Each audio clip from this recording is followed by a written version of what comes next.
So I thank Allah for that. And I say to you from the core of my heart, not the bottom of my heart, but the core of my heart, again, Assalamu alaikum wa rahmatullah wa barakatuhu.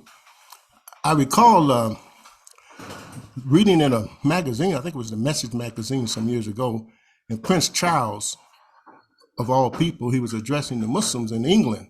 And he said this, he said, what comes from the lips, it reaches the ears. What comes from the heart, it reaches the heart. And I pray Allah that we will be heart to heart on this Jumu'ah day. So I begin now.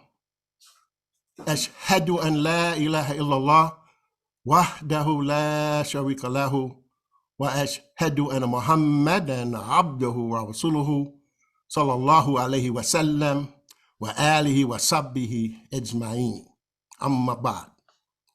We are indeed honored and full of joy and pleasure to be the Khatib today, not out of wanting to be seen, but out of wanting to, inshallah, inspire us to greater progress in all aspects of the human life. So I have opted to talk to you all today about the Fitra, which we know is the title of the convention here. And also I want to talk to you about 4 mountains.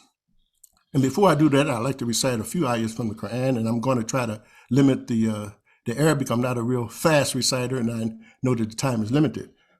But I do want to mention the Surah 35, verse 1.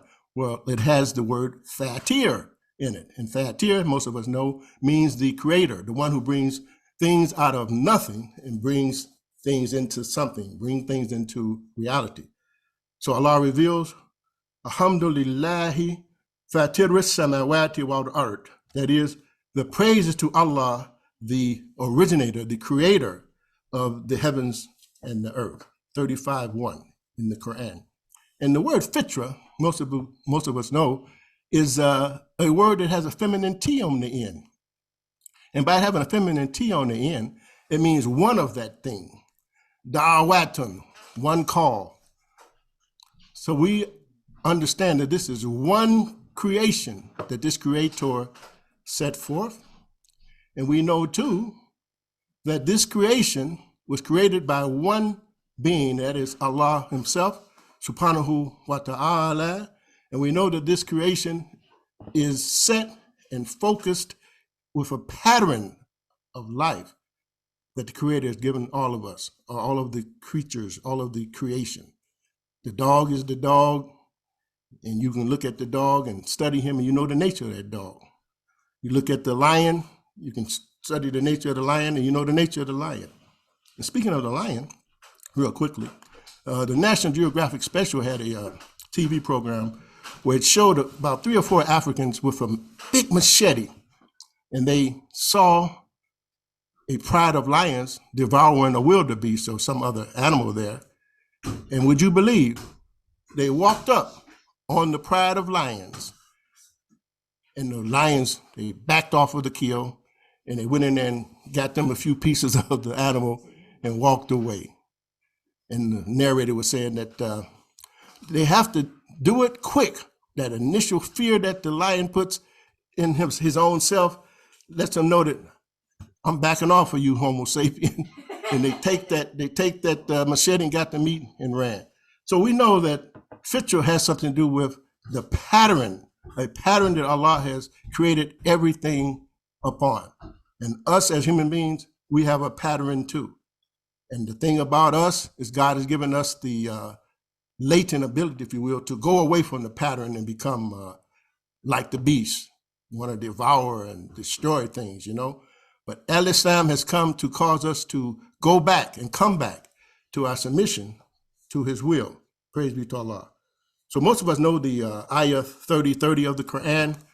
And if you don't know 30:30, after the day, you'll know right away. 30:30 is the one that talks about the fitra, you know.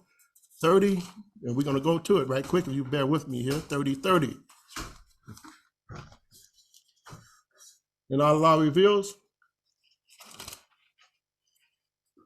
فَأَكِمْ وَجْهَكَ لِلدِّينِ حَنِيفًا فِتْرَةَ اللَّهِ الَّتِي فَتَرَ النَّاسَ عَلَيْهَا لَا تَبْدِيلَ لِخَلْقِ اللَّهِ ذلك دين الخيم ولكن أكثر الناس لا يعلمون.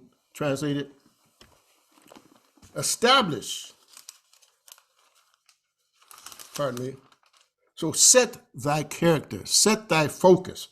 The word that's used is face, but we don't mean just put your face in a particular thing, but the face has something to do, as we know, to the character. God is telling you and I, commanding us to set our focus steadily and true to the faith, true to submission to his will. Establish Allah's handiwork according to the fitra, the pattern. They try to say fitra as pattern, on which he has made the whole human family. I don't like to say mankind, you know. I say human family. Why you want to say mankind, you know? But I don't use that word. People want to use it. No change let there be in the work wrought by Allah. It is the standard religion for most among the humanity, the nas, the annas, they understand not.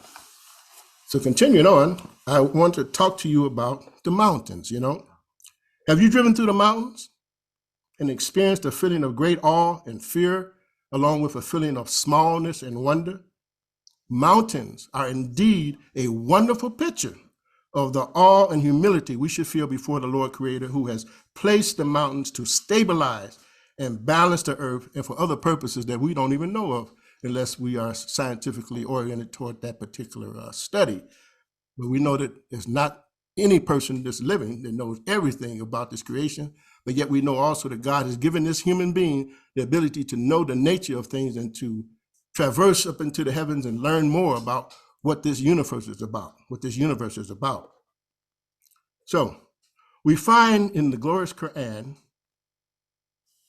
mountain used as a symbol for what? For government. And here's the verse. And when we shook the mountain over them as if it had been a canopy, and they thought it was going to fall on them, talking about the people of Pharaoh's time, Moses' time, we said, hold firmly to what we have given you and bring ever to remembrance what is therein, in order that you all can hold in proper reverence and remembrance Allah subhanahu wa ta'ala. It says in the end of that verse, لَعَلَّكُمْ تَتَّقُونَ. I love to say that. In fact, I love the rhythmic tones of all the Arabic Quran that we have been given by Allah. Allah tells us in the Quran, قَدْ جَاءَكُمْ مِنَ اللَّهِ نُورٌ وَكِتَابٌ مُبِينٌ.